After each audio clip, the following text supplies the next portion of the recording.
Welcome to another episode of News Buzz by Twice Told Tales podcast. Chris, what do you want to talk about?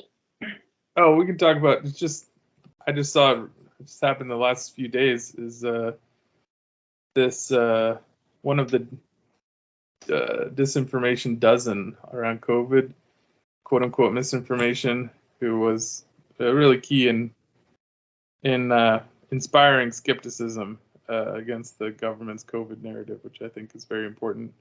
Doesn't matter if what they say is true or not. People need to, first of all, be aware that governments always lie.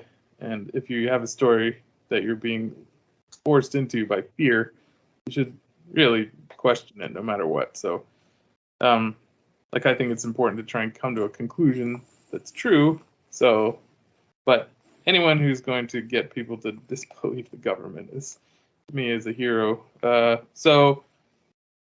Because the government's clearly not on the side of the people. I don't know if it ever was, but currently it definitely isn't.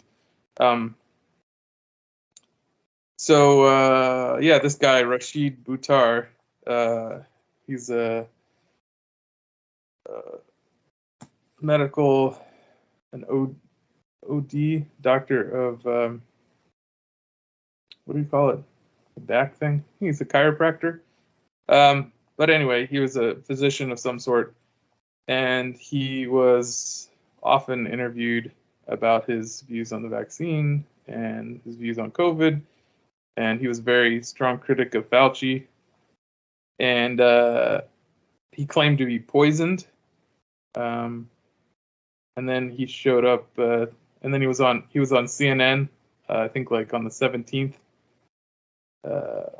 Just a few days ago, he was on CNN, and then a few days after that, he died suddenly, unknown causes. And so far, I see no evidence that there's a police investigation or anything. And if someone who wasn't on a government blacklist claimed to be poisoned, and then they died shortly after that, there would be a murder investigation. It's just a natural course of how police affairs should work, because it's not, the police aren't doing their duty if they don't actually conduct an investigation. If someone claims they've been poisoned and then they die, or they get sick, or they die, that's a big indication that they may have been right. Someone should investigate that. But so far, I've seen no one doing anything, and I've just seen a bunch of ridicule thrown his way by the mainstream media. And I don't agree with everything he said. Some of his stuff was a bit outlandish, but is the mainstream media outlandish? Yeah, that's all it is outlandish. So, I don't think you can hold it against someone for being outlandish as long as they're, getting people to question authority. So that's sad. He was a really interesting character to listen to. I heard him interviewed a number of times on the High Wire, and I thought he had a very energetic way of speaking, and he was clear, and he referenced his literature pretty well. So some of the stuff, I think he got into that snake venom thing, which was obviously a psyop. So I don't know if any of you, the listeners here, follow the COVID disinformation agenda as strong as I did, but I was deep into it, and there was this whole snake venom concept, because apparently there was some like detailed protein analysis done of COVID vaccines, and there was some similarity to some part of the venom of cobras and related snakes. The lapids, it's the family of snakes, so the cobrids and the mambas. There was a lot of similar protein structures, and that was misinterpreted, and then it was pumped up by a lot of disinformation agents to make it look like anti-vaxxers are insane because they're saying that Pfizer is using snake vaccine. That's not what the paper was saying. The paper was saying that this sequence, this protein structure, is really common in nature and found in a lot of things, and then it's found in many different things, and so there's a similar in the spike protein. There's a similar structure. So yeah, he got wrapped up in that, which is unfortunate because it wasn't. But there was a lot of hysteria then, and people were getting encouraged to be as outlandish as possible. So I don't hold it against them. I hold it against people forcing people to take experimental injections in order to work. That's what I hold against people. But having people believe or look into silly conspiracy theories is not dangerous if it keeps you from taking an experimental vaccination that harms people. So Exactly. if anything, he saved lives with his banter.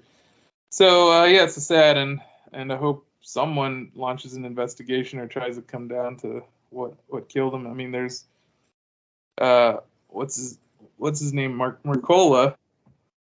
He took his whole site down and made his articles like temporary only viewable. He didn't want to have an archive available because he was getting death threats, and his wife was like, who works with him, was monitoring all the deaths of these naturopaths, these people who were opposing the COVID narrative, and there were so many people just dying mysteriously, and this is just another one on that list. And so they got freaked out and they shut their site down, and Wow.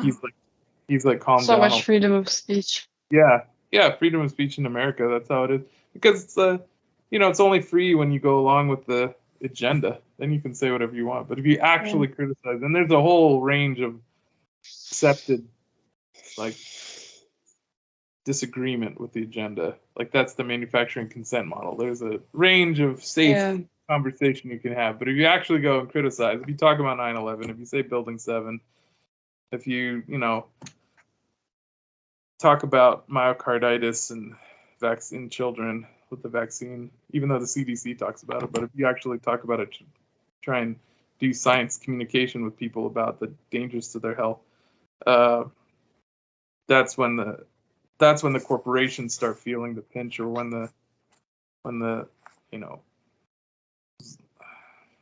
whatever the Israeli affiliated monetary interests start becoming upset. Yeah, I don't know. It's a shame, and it shows we really don't have free speech. When you have a list of disinformation dozen, if you have free speech, just let people say whatever they say, and the best ideas win. Who cares if people are? There's no such thing as disinformation in a free speech zone. The free speech zone, it's up to you as an individual to discern what you want to learn, and you try and take in all the information. You figure out who sounds crazy. You say, okay, and you try and understand why the person you think sounds right.